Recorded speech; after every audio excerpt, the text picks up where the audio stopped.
Bienvenue dans le podcast West Odyssey, le podcast qui va à la rencontre des entrepreneurs du Grand Ouest. West Odyssey, c'est quoi? L'idée, elle est double. Premièrement, le juridique est un élément qui est trop souvent mis de côté, dans un roadmap de l'entrepreneur. Ce dernier se dit qu'il n'a ni le temps ni l'argent pour contacter un avocat pour qu'il puisse mettre en musique son juridique. Pourtant, le juridique est un passage obligatoire vers la réussite du projet d'entreprise. Car avoir un juridique bien rédigé, c'est une charge mentale en moins pour le chef d'entreprise et un atout pour l'avenir de la société. Deuxièmement, nos territoires du Grand Ouest, de Rouen à La Rochelle, ville qui me tient à cœur car j'en suis originaire, en passant par Angers à Brest, sont caractérisés par un écosystème entrepreneurial très dynamique, avec des chefs d'entreprise qu'il convient de mettre en avant. C'est pourquoi, ensemble, nous allons à la rencontre de ces entrepreneurs et entrepreneuses qui portent des projets d'innovation forts, et nous allons échanger sur des sujets juridiques tout en restant pédagogiques, l'idée n'étant pas de faire un cours de droit, bien au contraire. L'ADN de West Odyssey, c'est avant tout une boîte à outils et un retour d'expérience du juridique, fait par et pour les entrepreneurs. Je suis Louis Pinet, avocat inscrit au barreau de Nantes, et j'essaye de dépoussiérer la profession d'avocat, souvent perçue enfermée dans sa tour d'ivoire, en allant au contact de ces entrepreneurs du Grand Ouest. Car je me définis aussi comme un avocat entrepreneur. J'accompagne les entrepreneurs dans le cadre de leur développement pour maximiser leur réussite. Alors je vous souhaite une excellente odyssée.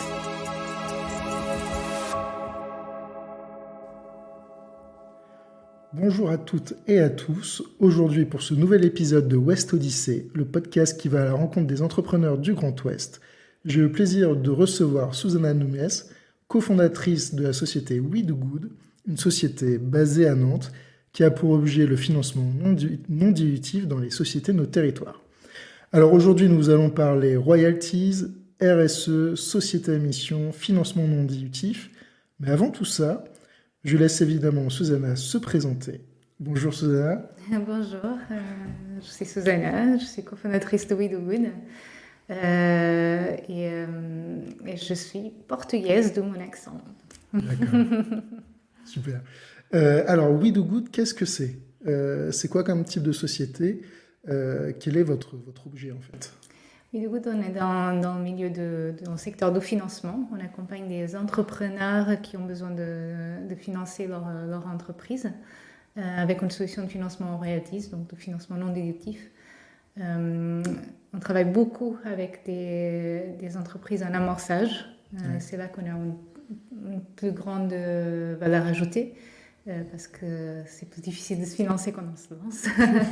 Mais on travaille de plus en plus avec des entreprises en croissance sur des sujets un peu plus spécifiques, financement d'actifs ou financement de projets ponctuels. D'accord. Alors, qu'est-ce que le financement non dilutif? Ça, c'est aussi important, c'est une notion importante pour les entrepreneurs, parce qu'il y a une différence entre dilutif et non dilutif. Le dilutif, ça vient baisser votre quote-part de participation au sein de la société. Ça, on fait souvent une augmentation de capital pour qu'un investisseur prenne des actions dans votre société. Du coup, il va y avoir un effet dilutif. Et l'effet non dilutif, justement, c'est via du coup des royalties. Mm-hmm. C'est ce que vous utilisez au sein de la société We Do Good pour investir. Ça évite cet effet de dilution des quotes-parts de capital de chaque associé dans la société, puisque We Do Good ne prend pas des parts dans les sociétés. Elle permet en fait à des investisseurs, personnes physiques ou personnes morales, de mettre de l'argent dans ces projets que vous choisissez. Mm-hmm. Vous sélectionnez, vous avez un travail en amont à faire. Alors ça, on peut en parler aussi de ce travail en amont, parce qu'il y a un élément aussi important, c'est les sociétés du territoire, cette cohésion territoriale qui est importante pour We Do Good. Et à l'issue de ce financement, arrêtez-moi si je me trompe, mais les entrepreneurs, entre guillemets, ceux qui mettent de l'argent via le site We Do Good, reçoivent des royalties au fil de l'avancée en fait, du projet. Alors il y a quelque chose que j'ai bien aimé sur votre site, qui m'a vraiment fait plaisir en tant que juriste, c'est que lorsqu'on va sur votre site, on voit la définition du dictionnaire de ce qu'est les royalties. Et je trouve ça très pertinent parce que c'est toujours important de bien définir les termes. Et en tant que juriste, on commence toujours un article, ou on commence toujours un mémoire ou une plaidoirie ou un acte, tout simplement, un pacte d'associé, un contrat de cession. Voilà. On définit toujours les termes pour savoir de quoi on parle. Alors, qu'est-ce qu'un royalties, ou du moins le royalties utilisé par We Do Good? Les royalties, c'est un pourcentage du chiffre d'affaires qui est réalisé par l'entreprise. Et nous, chez We Do Good en particulier, c'est sur une durée déterminée et avec un plafond. Donc ça, c'est important. D'accord. Parce qu'en fait, le royalties, nous, ça fait depuis 2013 qu'on travaille sur ce sujet. Nous, notre objectif était de permettre aux entrepreneurs d'avoir accès à une solution de financement en amorçage. Et les royalties, c'était l'outil qu'on a trouvé qui était le plus pertinent pour répondre à cette problématique-là. Parce que c'est assez facile à mettre en place. Justement, il n'y a pas toute la complexité des démarches d'ouverture de capital. Ouais. Et ça permet de faire effet de levier parce que ça rentre dans les fonds propres de l'entreprise. Donc, c'est toujours plus facile quand on va avoir une banque ou quand on va avoir BPI pour faire effet de levier et obtenir des financements plus importants. Et donc, pour nous, les royalties, c'était l'outil qui répondait à cette problématique d'un financement d'amorçage simple et accessible. Et aux États-Unis, nous, on était les premiers en France, en tout cas, à notre connaissance. Oui, je confirme, je ne connais aucune autre société qui a ce type de schéma d'investissement non dilutif. Alors, il y a beaucoup de sociétés aujourd'hui qui font ce financement non dilutif, mais qui sont plus en fait des mandataires pour aller rechercher des subventions. Ça, c'est vraiment, il y en a plein sur le marché. C'est des sociétés qui ont vraiment du sens, hein, puisque les entrepreneurs, souvent, quand ils commencent, quand ils créent leurs entreprises, ils sont un peu noyés dans l'ensemble de ces informations, hein, sur quel type de subvention je suis éligible. Voilà, est-ce qu'il vaut mieux faire une augmentation de capital ou prendre des subventions pour mes fonds propres? Est-ce qu'on ne fait pas les deux? À quel moment? Vers quel organisme je dois me tourner? Est-ce que je dois me tourner vers les technopoles, vers les CCI, vers les incubateurs? Il y a énormément d'acteurs et ils se retrouvent un peu noyés. Et c'est vrai qu'aujourd'hui, j'ai devant moi une cofondatrice qui a une solution qui est très innovante. Et puis surtout, la société date de 2013, si j'ai bien compris. Donc ça fait longtemps que vous êtes sur le marché et que du coup, vous avez vraiment cette vision de long terme. Et vous n'êtes plus une start-up, vous êtes une véritable société implantée sur le territoire. Donc ça aussi, c'est extrêmement important. J'ai aussi une question sur quel type d'entrepreneurs, en fait, de personnes physiques ou de personnes morales viennent investir chez vous? C'est quoi à peu près Ça va dépendre beaucoup des projets qui sont en cours de financement parce qu'on a vraiment tout type de secteur. Sur un projet B2C, grand public, on va avoir beaucoup de personnes, de citoyens engagés qui ont envie de soutenir des projets de territoire, qui mettent des tickets médians autour de 100 €. Donc c'est des petits investissements, mais c'est pas grave. Hein. On peut gérer 500 investisseurs sur une levée de fonds, ça change rien pour nous, qu'ils soient très nombreux ou pas. Comme il n'y a pas d'ouverture de capital, il n'y a aucune complexité supplémentaire au niveau administratif. Si on est sur un projet un peu plus technique, un peu plus B2B, là, ça va parler moins aux citoyens engagés qui ont envie de placer un peu d'argent sur des projets qui ont du sens. Ça va parler plutôt à des investisseurs un peu plus qualifiés qui s'intéressent à des secteurs d'activité, par exemple, ou alors à des entreprises. Et ça, c'est très, très intéressant, notamment sur certains territoires où on va bien ce type de dynamique se mettre en place, des entreprises qui viennent investir dans des entreprises au territoire et qui, du coup, s'intéressent à la croissance de leur chiffre d'affaires. Et donc, pour nous, c'était un peu l'objectif aussi avec le choix des royalties, c'est que ça permet de créer des écosystèmes qui sont très sains parce qu'une entreprise qui est intéressée au chiffre d'affaires des autres entreprises de son territoire, c'est une entreprise qui a intérêt aussi à acheter localement, à s'approvisionner localement. Ouais. Et donc, ça permet de mettre des dynamiques de territoire très saines et très durables. Oui, créer un cercle vertueux, en fait. On parle de circuit court pour l'agroalimentaire, mais là, on est vraiment dans le circuit court, en fait, pour les sociétés et le financement. Oui, du coup, c'est l'idéal, effectivement. C'est ça qui nous a plu aussi dans les royalties, c'est cette idée de... Parce qu'on va parler d'impact tout à Oui, l'heure, de oui, RSE. c'est le terme important, l'impact. Il faut l'avoir en tête. Nous, les royalties, c'est un modèle de financement avec ce côté RSE qui est dans sa nature, parce que c'est très concret, le retour sur investissement, c'est directement lié au chiffre d'affaires de l'entreprise. Ouais, oui, parce qu'il faut bien prendre en compte que lorsqu'on fait une augmentation de capital, il y a effectivement toute une partie juridique importante, mais même avant, il y a aussi une partie financière comptable, c'est-à-dire déterminer la valorisation de la société.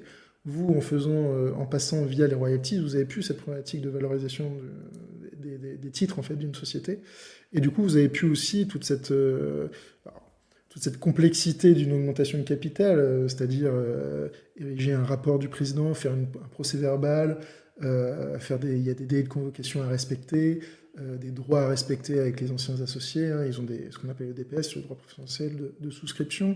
Il y a tous ces droits-là, et puis évidemment la mise en place de l'augmentation du capital, avec le certificat de dépôt, l'attestation des fonds, et puis évidemment les formalités qu'il ne faut jamais négliger dans ce type d'opération. Et vous, du coup, vous simplifiez tout ça. Et en amont, quels sont vos critères pour choisir les projets ? Ça aussi c'est important puisqu'on parle d'impact territorial, de cohésion territoriale. J'imagine que choisir les projets c'est essentiel dans votre business plan, et puis aussi parce que vous êtes une société à mission, on va en reparler, avec une raison d'être, voilà, quelque chose qui est très RSE. Comment est-ce que vous choisissez ces projets ? Est-ce que ces projets-là sont eux aussi des sociétés à mission ? Est-ce qu'elles ont l'obligation d'être des sociétés à mission ? Est-ce qu'elles ont un cahier des charges à respecter ? Alors, non. Nous, on a une charte déontologique, mais Oui. qui reste assez ouverte, assez accessible pour la majorité des entreprises, parce que la majorité des entreprises, même si elles ne sont pas sur un objectif principal d'impact, ça ne veut pas dire qu'elles ont un impact négatif. Et parfois, même si elles n'ont pas encore formalisé un objectif d'impact, elles ont quand même un impact positif de par leur activité.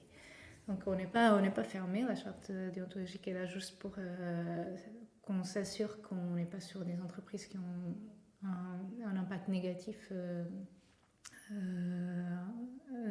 dans leur activité. Après, ce qui est important pour nous, c'est un peu de semer la graine de l'impact dans toutes les entreprises qu'on accompagne.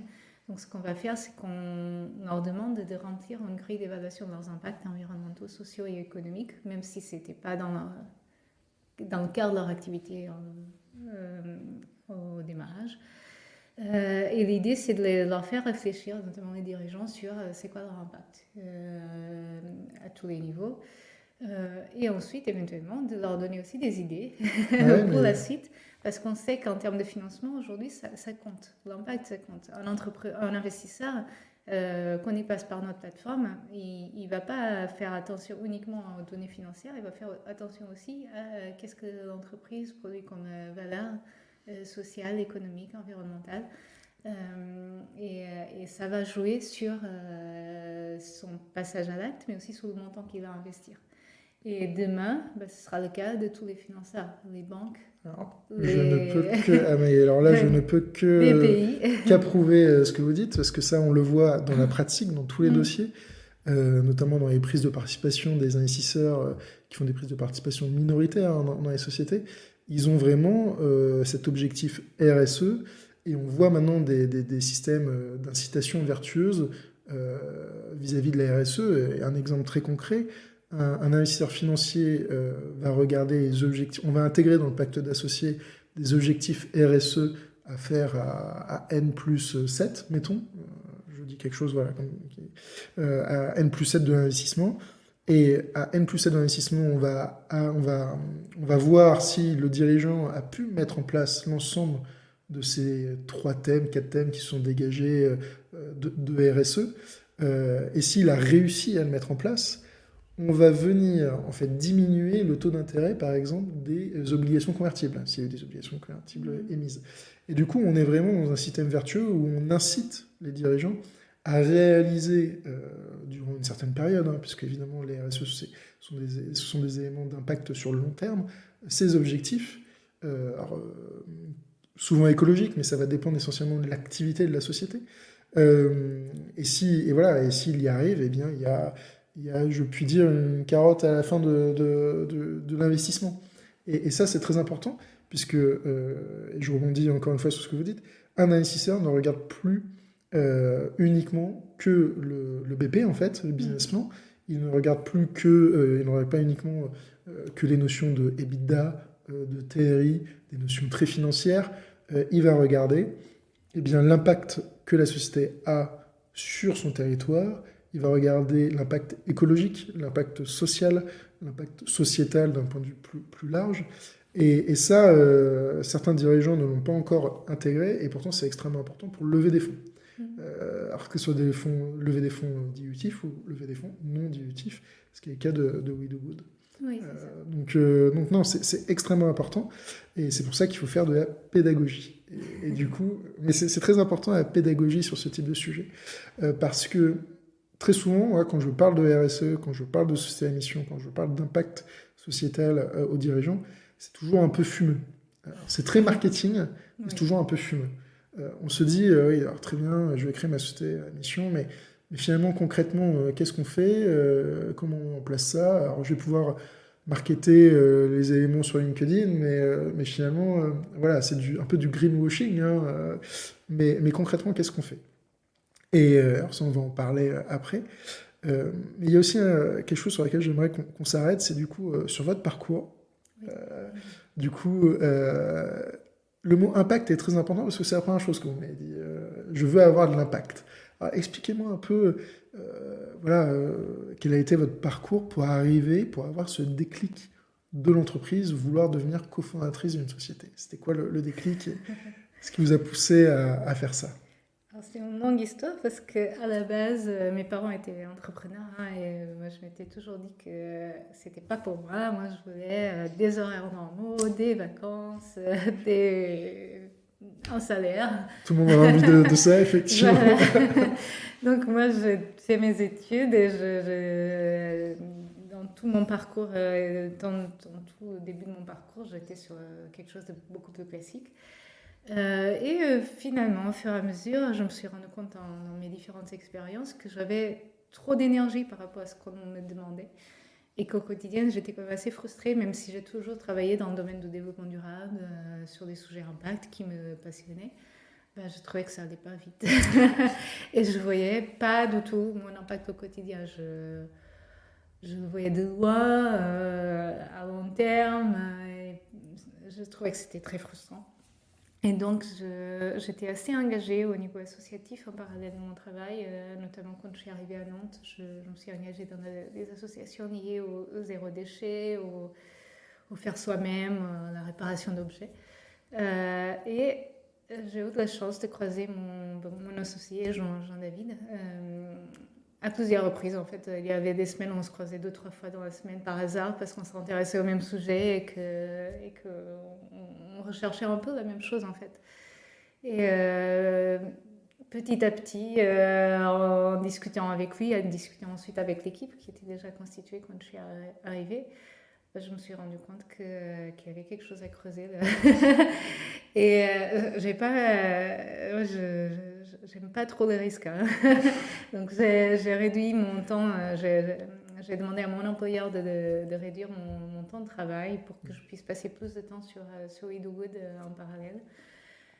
Et au fur et à mesure, en fait, je voyais bien que je n'avais qu'une envie, c'était d'être à 100% sur cette entreprise. Et ça m'a pris quelques mois, je pense, de passer ce cap, mais j'ai accepté de quitter mon travail, de ne plus avoir un salaire, de payer pour travailler, parce que j'ai dû investir dans la société. Ben oui, non, c'est un vrai sujet, hein. La rémunération des entrepreneurs, on en parle. Non, c'est un vrai sujet. Donc pour moi, c'était vraiment un parcours assez pas naturel en moi, assez difficile, mais qui avait du sens. Et aujourd'hui, je ne regrette pas du tout, alors que c'est difficile. Il y a des jours où je me réveille et je me demande, mais pourquoi je fais ça? Ouais. Parce que c'est quand même un engagement personnel très important. C'est pas que des bonnes choses. C'est des montagnes russes, hein, la vie entrepreneuriale. Il y a des moments qui sont assez durs. Mais pour moi, ça a du sens toujours aujourd'hui. Et je ne me vois pas du tout être salariée dans une entreprise pour l'instant. J'adore ce que je fais et je vois l'impact de ce que je fais au quotidien et c'est ça qui compte pour moi. Et j'ai le choix sur ce que je vais faire et comment. Et ça, c'est quand on est engagé sur cette logique d'impact environnemental, social, c'est très important. Ouais, non, alors d'une part, c'est très beau ce que vous dites, mais c'est aussi important, tel que vous essayez de mettre une petite graine dans la tête des entrepreneurs pour avoir cet impact RSE. Lorsqu'on a cette graine de l'entreprise soi-même pour pouvoir entreprendre et avoir des projets comme ça, de toutes les manières, on peut plus s'arrêter. C'est un peu une drogue, hein, l'entrepreneuriat, Oui. il faut pas faut pas se le cacher. Mais non, c'est un vrai sujet aussi des montagnes russes hein, de l'entrepreneur. Vous êtes soumis à des pressions énormes, vous avez le risque de l'associé. Du coup, vous avez ce risque que la société ne marche pas, en fait. Il faut toujours rappeler que 9 startups sur 10 ne fonctionnent pas, 8 ou 9 startups sur 10 ne fonctionnent pas. Donc la vôtre fait partie du 10e, hein, depuis 2013 aujourd'hui, c'est une société qui fonctionne très bien. Mais il y a toujours ce risque important, et puis surtout cet amas d'informations, où finalement vous êtes un peu noyé, et sur beaucoup de sujets vous devez prendre des responsabilités, vous devez arbitrer, et voilà, souvent on n'a pas trop les compétences en comptabilité, fiscalité, RH, salariés, etc. Juridique aussi, évidemment. Et du coup, il faut vite se former, et il faut vite prendre des décisions, et c'est toujours très compliqué. Et c'est pour ça que je répète toujours qu'il faut se faire accompagner pour pouvoir mener à bien ces projets en toute sécurité. Ça, c'est vraiment indispensable. On le répète aussi, et c'est d'ailleurs, je ne l'ai pas précisé tout à l'heure, mais c'est dans nos critères de sélection, il faut que l'entreprise soit accompagnée pour qu'on puisse l'accompagner aussi. C'est aussi une manière de réduire le risque pour les investisseurs, parce qu'on sait aujourd'hui qu'un entrepreneur qui n'est pas tout seul, qui est dans un écosystème qui se fait challenger, il a plus de chances de réussir dans la durée. Ah oui, non, mais c'est sûr. C'est sûr, parce que l'investisseur, lui, va évidemment challenger le BP, il va challenger tout le process, en fait, de la société. Et si on est en face d'un entrepreneur qui, finalement, est un peu tout seul face à tout ça, il va vite alors, se faire manger, non, parce que on a des entrepreneurs qui sont quand même, qui ont beaucoup de talent, heureusement d'ailleurs. Mais pour mieux réussir et pour mieux être sécurisé et dormir la nuit, hein, c'est aussi simple que ça, c'est sûr qu'il faut être accompagné. Oui. Mais du coup, vous vous accompagnez aussi, et en fait, votre mission va plus loin que le simple fait de mettre en relation des investisseurs qui veulent financer et obtenir des royalties. Ça va au-delà, ça va vraiment accompagner le dirigeant d'entreprise dans cette pédagogie RSE, dans cet impact que vous voulez mettre en place. Oui, même encore au-delà, parce que nous, quand on sélectionne une entreprise pour une levée de fonds, c'est presque comme un mariage, parce qu'on ne va pas l'accompagner juste pour la levée de fonds, on va l'accompagner pendant toute la durée de contrat de versement de royalties. On est habituellement sur 5 ans, donc c'est quand même une durée assez longue. Oui, c'est une Surtout durée pour qui est pas... une jeune entreprise, c'est très long, 5 ans. Et donc, nous, on va avoir tout intérêt à qu'elle soit toujours là au bout des 5 ans, qu'elle ait versé des royalties à ses investisseurs. Je ne l'ai pas précisé tout à l'heure, mais c'est un modèle de financement qui est assez simple. Parce qu'on est sur du déclaratif, c'est un peu comme les déclarations de TVA. Tous les 3 mois, les entrepreneurs ils viennent sur la plateforme, ils déclarent leur chiffre d'affaires. D'ailleurs, là, on est en pleine période de versement. C'est des périodes assez intenses pour nous. Ouais. Ils viennent déclarer leur chiffre d'affaires, ils payent le pourcentage sur lequel ils sont engagés, qui est automatiquement versé par la plateforme à l'ensemble des investisseurs. Et l'intérêt de passer par une plateforme, c'est que du coup, au niveau comptable et fiscal, tout est géré de manière automatisée. Les investisseurs, ils ont tous leurs documents, les documents dont ils ont besoin pour les impôts, par exemple. Les entrepreneurs, ils ont les documents dont ils ont besoin pour la comptabilité. C'est automatique. Ça permet de réduire les coûts aussi. Et après, tous les ans, on va venir vérifier les comptes annuels et on fait des ajustements si nécessaire. Donc, c'est vraiment... dans la gestion quotidienne, il n'y a que ça à faire. C'est vraiment par rapport au fait de gérer des investisseurs au capital, par exemple, c'est beaucoup plus simple. Ouais. On cherche la simplicité, c'est toujours... Ouais. Alors maintenant, parlons RSE. c'est votre métier. Dès que vous étiez salarié, en fait, vous travailliez pour des solutions, impact, développement, etc. Alors, quelle est aujourd'hui votre place dans la société en tant que cofondatrice? J'ai compris que votre mission, c'était vraiment de mettre en place tout ce système de la société à mission, la RSE, la raison d'être aussi. Alors, moi, j'ai vraiment une question. Est-ce que la raison d'être, c'est vraiment quelque chose qui vient depuis la loi Pacte, qui a permis, du coup, à plein de sociétés d'inscrire cette raison d'être dans ses statuts? Alors, on rappelle ce qu'est la raison d'être. C'est un peu le référentiel sur lequel les fondateurs vont se baser pour pouvoir faire leur activité. C'est optionnel et ce n'est pas, ça vient se rajouter sur l'objet et l'activité de la société. À cela, on peut ajouter la société à mission, qui est un autre élément. Et la société à mission, c'est un peu un label qui va être inscrit sur le cabis des sociétés. Alors la société à mission est un processus un peu plus long, on veut en parler à avoir, puisqu'il faut, outre la raison d'être, il faut aussi un comité ou un référent, cela dépend s'il n'y a pas de salariés dans la société. Et on a aussi un tiers vérificateur, une fois tous les 3 ans, qui vient vérifier en fait si les objectifs de la raison d'être inscrits dans les statuts ont été réalisés. Alors, ma question c'est comment a été rédigée votre raison d'être? Quel a été le travail en fait sur cette rédaction, sur cette réflexion de société à mission aussi, plus large? Est-ce que ça a été difficile? Alors, pas du tout. Parce que, en fait, nous, quand on a créé la société, c'était en 2013, donc je crois qu'on a toujours été un peu en avance sur plein de choses. D'ailleurs, en avance sur le marché, c'est pour ça qu'on a pris du temps à développer l'entreprise. C'est parce que ce qu'on proposait, c'était un peu tôt par rapport aux besoins. Et la raison d'être, c'était pareil. Dès le moment où on a créé l'entreprise en 2013, on avait déjà notre raison d'être dans les statuts. Ah oui, vous étiez très rapide, oui. C'était pour ça qu'on entreprenait. Ouais. Donc ça avait du sens. On n'est pas... Bien en amont de la loi Pacte, en fait. Ouais. C'était... voilà. Et en 2014, il y a eu aussi une autre loi qui est venue sur les sociétés d'utilité sociale. Du coup, vous étiez même 1 an en avance par rapport à cette loi. Oui, c'est ça. C'est ça. Et ça toujours... pour nous, c'était naturel. En fait, c'était ça qui a rassemblé l'équipe.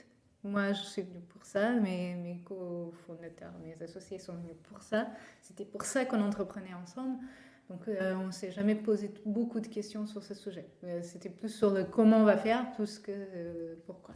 Ouais, ça, c'est très intéressant parce que souvent, la rédaction d'une raison d'être ou la mise en place de la société à mission, c'est toute une réflexion. Alors cette réflexion, en fait, vous l'avez eue bien en amont. En fait, c'était une évidence pour vous le jour où vous vous êtes rencontrés. Mais c'est vrai qu'il y a cette difficulté de rédaction pour beaucoup d'entrepreneurs qu'il faut bien prendre en compte, puisque ce sont certains délais. Souvent, on nous mandate, on fait oui, je veux faire une société à mission ou je veux changer ma société pour que ça devienne une société à mission. Et là, il faut mettre un peu le là en disant très bien, c'est un super projet. Mais attention, il y a tout un process, il y a toute une pédagogie à avoir. Alors du coup, vu que pour vous, ça a été beaucoup plus simple, parce que, voilà, comme on l'a dit précédemment, vous avez tous cette expérience, vous avez eu déjà plein d'expériences dans ce monde de RSE. Concrètement, comment est-ce qu'on met en place ces objectifs? C'est quoi dans l'équipe, par exemple? Est-ce que vous avez des points RSE régulièrement? Est-ce que vous faites de la pédagogie vis-à-vis des entrepreneurs? Alors, concrètement, comment ça se passe? Est-ce que vous avez des réunions avec ces entrepreneurs pour leur expliquer? Dites-nous un peu opérationnellement comment on met en œuvre tout ça pour justement éviter d'être dans le greenwashing ou dans le RSE marketing qu'il faut évidemment combattre. Alors, il y en a peu qui le font, mais il y en a toujours. Mais voilà, quelles sont l'implémentation opérationnelle? C'est assez marrant, je n'avais pas formalisé les choses comme ça dans ma tête, mais j'ai l'impression que nous, on était en avance sur le pourquoi et ensuite sur le comment, et après sur la formalisation extérieure, on était en retard parce que ça nous intéressait moins, parce que c'était de la communication et en fait, ce qu'on faisait avait déjà du sens et qu'on avait déjà bien défini les choses en interne.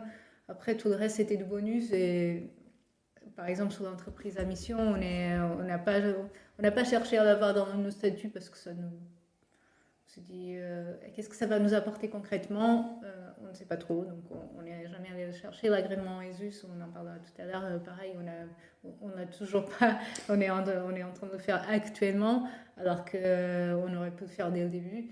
C'est parce qu'on ne savait pas trop ce que ça allait nous apporter concrètement. Ça n'empêche pas d'avoir déjà tout ce qu'il faut. Et donc, en termes d'objectifs et de comment on fait en interne, nous, c'était assez simple aussi et assez naturel. On est parti de nos valeurs et les valeurs, on les a inscrites dans le nom de l'entreprise. Donc, c'est assez simple. On a toute la partie collaborative et transparence dans le oui, toute la partie impact, action dans le do et le positif, le côté RSE dans le good. Et donc, quand on travaille par exemple sur un exemple concret, l'évaluation interne de l'équipe, de chaque membre de l'équipe, on va reprendre les valeurs qui sont inscrites dans le nom et on va regarder par rapport à l'aspect collaboratif, transparence, comment on se positionne chacun, par rapport au fait d'être dans l'action, dans le travail concret et dans il y a un vrai dialogue en fait qui se forme entre l'équipe. On va regarder chaque valeur et on essaie de faire ça sur tout ce qu'on fait en fait au quotidien. Ces valeurs-là, il faut qu'on en sent perdu, on revient sur les bases. Oui, nos valeurs. Ça c'est très bien parce qu'on peut vite être perdu en fait dans l'opérationnel et c'est toujours bien d'avoir un référentiel et en fait ce référentiel, ce sont vos objectifs de RSE en fait, de la raison d'être. Ça c'est extrêmement important. Et moi, en fait, il y a quelque chose aussi une phrase que vous m'avez dit évidemment, on a préparé le podcast, et c'était chez We Do Good, on fait le financement pour la RSE. Et ça, je crois que c'est vraiment extrêmement important de le dire et de le redire, parce que souvent, on fait de la RSE pour finalement chercher du financement. Mais vous, c'est tout le contraire. C'est aussi un pied de nez à tout ce qui se passe en ce moment sur la RSE. On fait du financement, certes, mais pour un objectif très clair, l'objectif RSE. Et ça, je trouve que c'est extrêmement important. C'est très beau, d'ailleurs. Et c'est la base même, en fait, de ce que le législateur, dès 2014 et encore plus en 2019, a voulu mettre en place. Et vous êtes, en fait, l'exemple parfait, si je puis dire, sur cette RSE. Est-ce que vous voyez, du coup, aujourd'hui, un véritable... Est-ce que vous sentez l'impact que vous avez eu? Est-ce que vous avez pu faire un feedback sur cette RSE des projets que vous avez maintenant depuis 2013, en fait? Oui, en fait, on entreprend pour la RSE, on fait du financement pour la RSE. C'était ça, comme je le disais, c'était ça qui nous portait dans l'équipe. Donc, pour nous, c'est quelque chose de très naturel et très simple. Et en termes de retour, en fait, on s'est lancé en 2013. Entre 2013 et 2015, on a travaillé sur toutes les formalités juridiques et administratives parce qu'on lance pas une solution de financement comme on lance un produit classique. Il faut rentrer dans les cases. Oui, effectivement, parce que lancer une société de financement, c'est très complexe. Ça demande en amont beaucoup de formalités, un capital social défini, ça demande des agréments aussi. Ça, c'est très, très dur à avoir. Ça demande un financement complexe et structuré. Donc, non, ça ne se fait pas d'un claquement de doigts. Ça, c'est sûr. Et entre 2015 et 2017, comme je te disais tout à l'heure, on était un peu en avance sur notre temps. Un peu des ovnis qui arrivent sur le marché. Donc, on a pris beaucoup de temps. La première année, je pense qu'on a accompagné une entreprise. On a pris beaucoup de temps. Donc, le bilan, aujourd'hui, on commence à être en mesure de le faire, mais c'est encore un peu tôt. Parce qu'on est sur des contrats de 5 ans qui peuvent être prolongés si l'entreprise n'a pas encore remboursé ses investisseurs. Et la majorité des entreprises sont en retard sur leurs prévisionnels. Donc, on a toujours des prévisionnels qui sont embellis. Oui, c'est ça. Faut pas se mentir. Mais ça reste des documents essentiels, en fait, sur lesquels les investissements se font. Et ça aussi, je le répète, parce qu'on est aussi là pour donner des points de vigilance aux entrepreneurs. vous ne pouvez pas avancer si vous n'avez pas un bon BP, si vous n'avez pas un business plan. Je vois encore trop souvent d'entrepreneurs qui n'ont pas fait leur business plan, même en amorçage ou au tout début. Ils n'ont pas les outils pour et ils ne comprennent pas en fait leurs propres chiffres. Donc ça, c'est vraiment un trou dans la raquette, si je puis dire, pour les entrepreneurs, notamment en phase amorçage, parce qu'ils vont se retrouver un peu au pied de nez où ils vont commencer à faire des rendez-vous avec des financeurs, des investisseurs. Ces investisseurs vont dire, bah, écoute, j'adore ton projet, tu as déjà commencé à vendre, tu fais un peu de chiffre d'affaires, ton revenu mensuel, il rentre, notamment pour les solutions SaaS, hein, avec voilà, des abonnements, etc. Mais ils se retrouvent à dire, bah, envoie-moi ton BP, pardon, et puis on va pouvoir faire quelque chose ensemble. Et là, en fait, ils se rendent compte qu'ils n'ont pas de BP, et tout de suite, bah, ils sont dans l'urgence, et on fait les choses, et quand on fait les choses dans l'urgence, on peut les faire bien, hein, c'est pas le souci, mais voilà, il faut toujours se laisser un peu de temps, et ce sont des sujets tellement importants et qui ont tellement d'impact sur la société pour le futur, parce qu'un BP, on ne le fait pas sur 1 ou 2 ans, hein, on le fait sur plusieurs années. Donc toujours bien le réaliser, toujours être bien accompagné, notamment par son expert comptable ou par des spécialistes du BP qui vont pouvoir vous le réaliser. Oui, j'irai même plus loin. Moi, en tant que femme entrepreneur,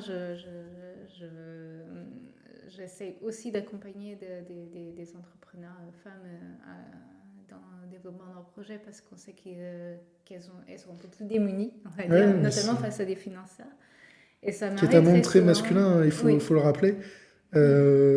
Quand on se balade dans les incubateurs, quand on se balade aussi chez les investisseurs, on se rend compte que c'est un monde très masculin, très fermé, et c'est compliqué pour les femmes de se faire entendre. Oui, c'est ça. Et souvent, sur ce sujet, le retour que j'ai, c'est mon comptable est en train de travailler sur le prévisionnel. Et à chaque fois, je suis là, non, tu vas reprendre ton prévisionnel, il faut que tu le comprennes.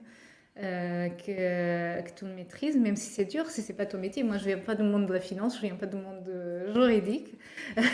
Je comprenais rien à rien, mais en fait, c'est indispensable de maîtriser un minimum pour pouvoir avoir les armes pour discuter avec un financeur, que ce soit la banque, BPI, un investisseur.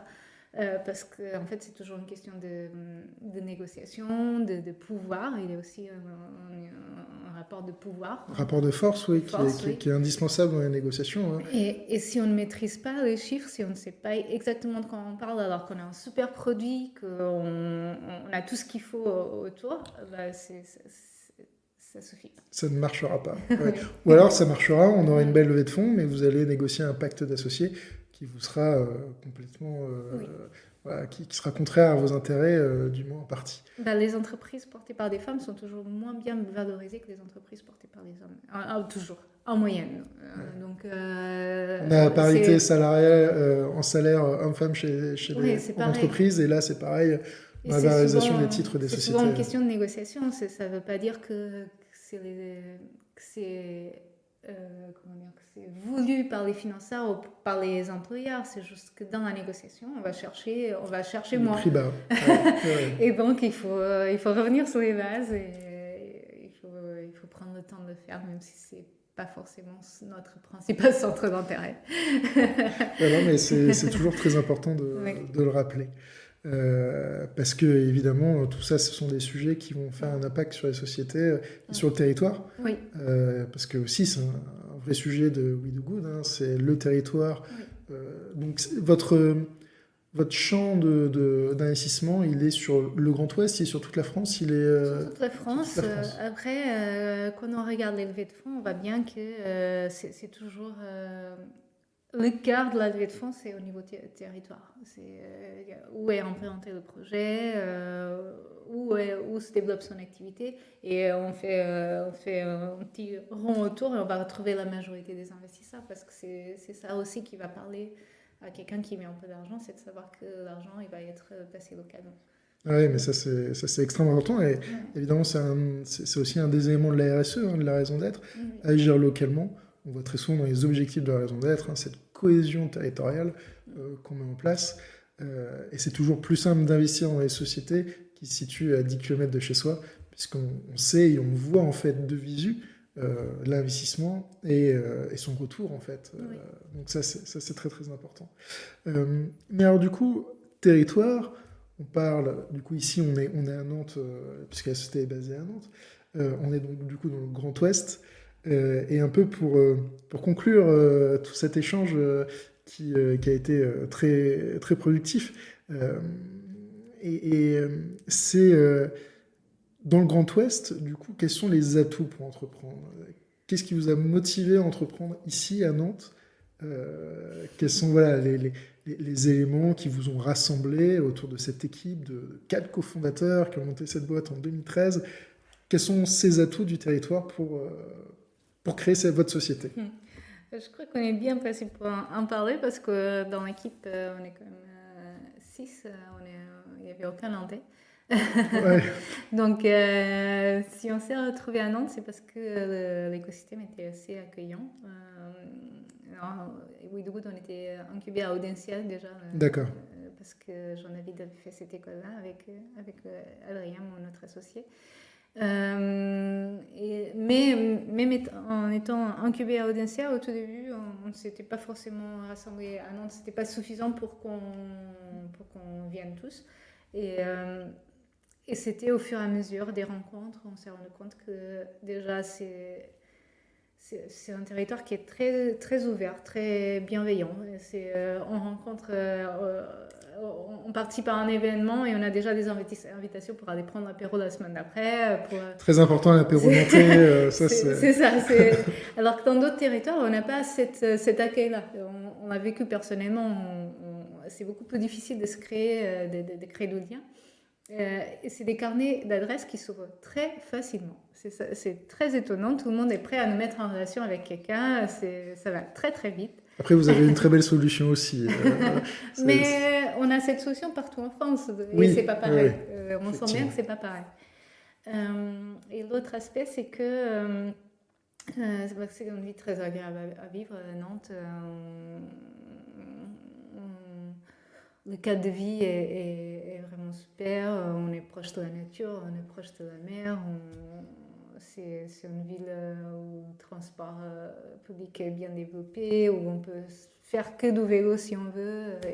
Une ville aussi RSE, en quelque sorte. Oui. Développer un projet RSE, c'est aussi important de se retrouver dans un environnement lui-même à impact, un environnement culturel très développé. Hein, on va pas se mentir, Nantes est l'une des villes avec un espèce d'effet de levier sur la culture qui est extrêmement important. Et puis il y a un écosystème associatif, hein, d'ailleurs. Oui, associatif. Au tout début, même avant votre association au sein de We Do Good, vous nous avez parlé tout à l'heure de votre travail associatif. Mais ça, Nantes, c'est une des villes où il y a le plus grand nombre d'associations, hein, enfin l'une des villes où il y a un plus grand nombre d'associations sur ces sujets-là. Donc on a vraiment un écosystème aussi d'entreprises. Les incubateurs sont très présents. On ne va pas tous les citer aujourd'hui, mais il y en a quand même un certain nombre. Et des incubateurs pour les startups. Mais il y a aussi, au-delà des startups, il y a des sociétés cadres industriels très forts. Donc c'est vraiment un écosystème d'entreprises, startups et sociétés beaucoup plus développées, qui est très complet, qui est très dynamique. On a beaucoup de sociétés aussi de Paris qui viennent aujourd'hui se délocaliser, si je puis dire, sur nos territoires, et notamment à Nantes. Doctolib est l'un des exemples. Mais il y en a de plus en plus et des plus petites, et heureusement qu'elles viennent aussi sur notre territoire, puisque du coup, notre territoire, il est intéressant et il est primordial, et il donne toutes les cartes en main aux entrepreneurs pour réussir. Ouais. Et vous en êtes l'exemple parfait. Merci. Il y a aussi des incubateurs pour les entreprises de l'économie sociale et solidaire, pas que des startups. Et d'ailleurs, dans l'écosystème de l'OSS, c'est pareil. Nantes, c'est très très dynamique avec tout ce qui se passe autour des écosolides, par exemple. Oui, effectivement. Ouais. Ça, c'est très important. Mais oui, et puis après, la douceur de vivre de Nantes, très, très importante. Mais c'est vrai que les gens... Alors, moi, personnellement, je ne suis pas nantais de base. Je viens de La Rochelle. Et du coup, j'ai tout de suite été très bien accueilli en tant qu'avocat au barreau. Et c'est vrai qu'il y a cette espèce de grande famille, si je puis dire, où tout le monde est bienveillant. Et ça, la bienveillance dans l'entreprise, c'est extrêmement important. Oui. Et pour réussir, c'est toujours mieux d'avoir une équipe bienveillante et de pouvoir avancer. Et du coup, d'avoir cet impact, toujours cet impact, sur notre société et sur ce qu'on veut faire. Oui, on le voit bien. Par exemple, on est lauréat de Réseau Entreprendre Atlantique. Réseau Entreprendre Atlantique, c'est un des premiers réseaux entreprendre à s'être autant engagé sur la question de l'impact, sur l'accompagnement des entreprises à impact. Et la question de la bienveillance et de l'ouverture, c'est vraiment... nous, on a l'impression de faire partie d'une grande famille en fait, d'entrepreneurs. Notre club de Réseau Entreprendre, quand il y a un qui est dans une situation difficile, la semaine d'après, tout le monde se réunit pour l'aider. Je trouve ça vraiment touchant. Ouais, non, mais alors ça, c'est très important ce que vous dites, puisque très souvent, lorsque l'entrepreneur est dans une espèce de mauvaise passe et qu'il est dans cette machine à laver en fait de sa société, il voit pas en fait, il voit que le nuage noir devant lui, mais il voit pas ce qui se passe derrière, qui est souvent un bel avenir. Et il a besoin en fait d'avoir cette grande famille d'entrepreneurs pour lui dire, mais attends, t'es pas le seul à vivre ce type de problème, va voir un tel. Il va t'expliquer comment il a fait pour se débatouiller, en fait, tout simplement, et pour réussir à passer cette épreuve. Et du coup, on se rend compte, les entrepreneurs se rendent compte, qu'ils ne sont pas seuls à vivre ce type de problème. Mais ça, c'est important de les mettre en relation. C'est important d'en discuter, en fait, de discuter de ces problématiques. Parce que souvent, il y a aussi, il ne faut pas se mentir, hein, un peu l'orgueil de se dire « Non, je ne vais pas aller voir les autres et discuter de mes problèmes. » Mais ça, il ne faut surtout pas avoir ce raisonnement. Puisque c'est le meilleur moyen en fait d'aller droit dans le mur. Il faut en discuter avec ses conseils, avocat, expert comptable, avec sa famille aussi, qui doit être un soutien, puis surtout avec ses co-entrepreneurs, si je puis dire. Ses co-associés, évidemment, mais surtout ses co-entrepreneurs qui font partie de cette grande famille de l'écosystème d'entreprise, pour les aider à aller beaucoup mieux et à avoir des projets qui réussissent. Et ça, c'est toujours très important de le rappeler et de le répéter surtout. Parce qu'on voit trop souvent des entrepreneurs qui sont un peu dans un esprit, qui sont fatigués, qui sont au burn-out aussi. Il faut pas non plus il faut lâcher un peu le mot et le dire. Hein. Des gens qui ne font plus que penser à leur entreprise, qui ne dorment plus la nuit, qui ont des vrais soucis. Et ça, il faut les aider et il faut en discuter, en fait, tout simplement. Oui, c'est ça. Bon, bah, écoutez, merci beaucoup. C'était un échange très productif et très, très intéressant. Du coup, on répète, impact, RSE, royalties, financement non dilutif, tous ces éléments-là sont là pour impacter nos territoires et aider, évidemment, au développement et au succès de nos entreprises. Merci à vous, c'était un plaisir. Merci beaucoup.